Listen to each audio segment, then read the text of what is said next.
All right, guys, we're starting a new book. This is Common Sense by Thomas Paine.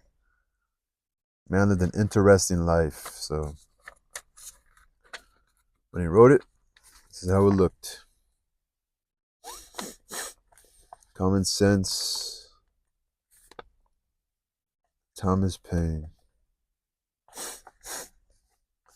Common Sense addressed to the inhabitants of America on the following interrefting subjects. Interrefting. That is an F. That is an F, ladies and gentlemen.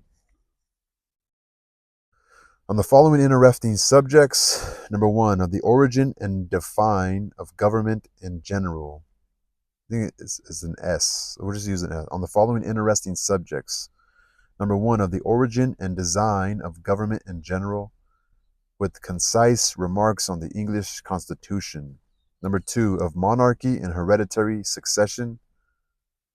Number three, thoughts on the present state of American affairs. Number four, of the present ability of America, with some miscellaneous reflections.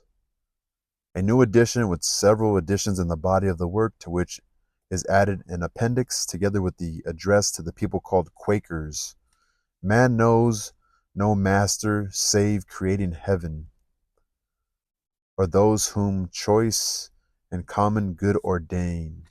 Thompson, Philadelphia, printed and sold by W. and T. Bradford. Price £1 British. So they're selling this. So, Common Sense, address to the inhabitants of America on the following interesting subjects. Man knows no master save creating heaven, or those whom choice and common good ordain. In Philadelphia, printed and sold by W. and T. Bradford. All right, we're starting with the introduction, guys.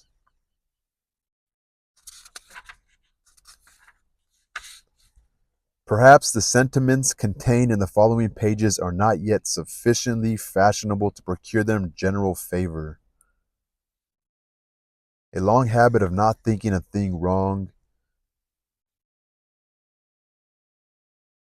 gives it a superficial appearance of being right, and raises at first a formidable outcry in defense of custom. But the tumult soon subsides. Time makes more converts than reason.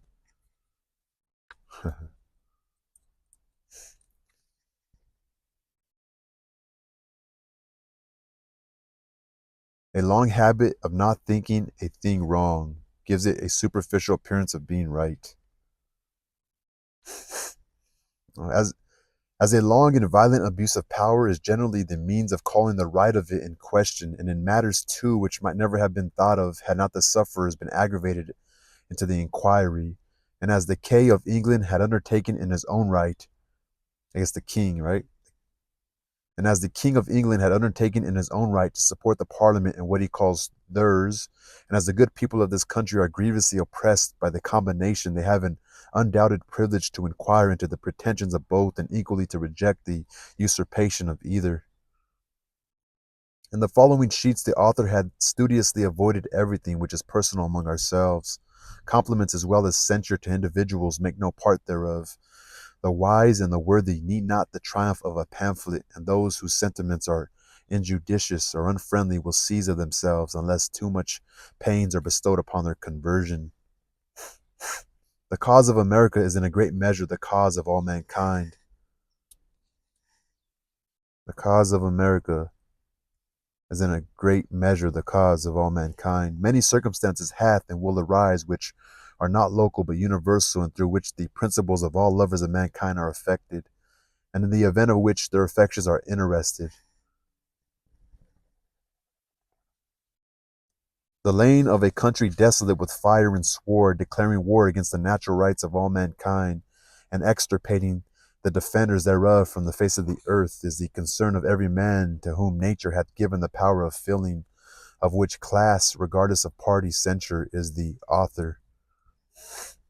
P.S. The publication of this new edition hath been delayed with a view of taking notice, had it been necessary, of any attempt to refute the doctrine of independence. And no answer hath yet appeared. It is now presumed that none will, the time needful for getting such a performance ready for the public being considerably past. Who the author of this production is wholly unnecessary to the public. So this was sort of anonymous at first, huh? Who the author of this production is wholly unnecessary to the public, as the object for attention is the doctrine itself, not the man. Yet it may not be unnecessary to say that he is unconnected with any party, and under no sort of influence, public or private, but the influence of reason and principle.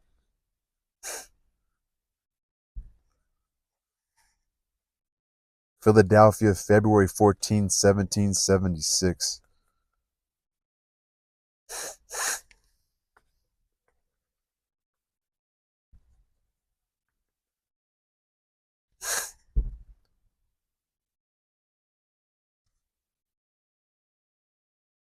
The influence of reason and principle.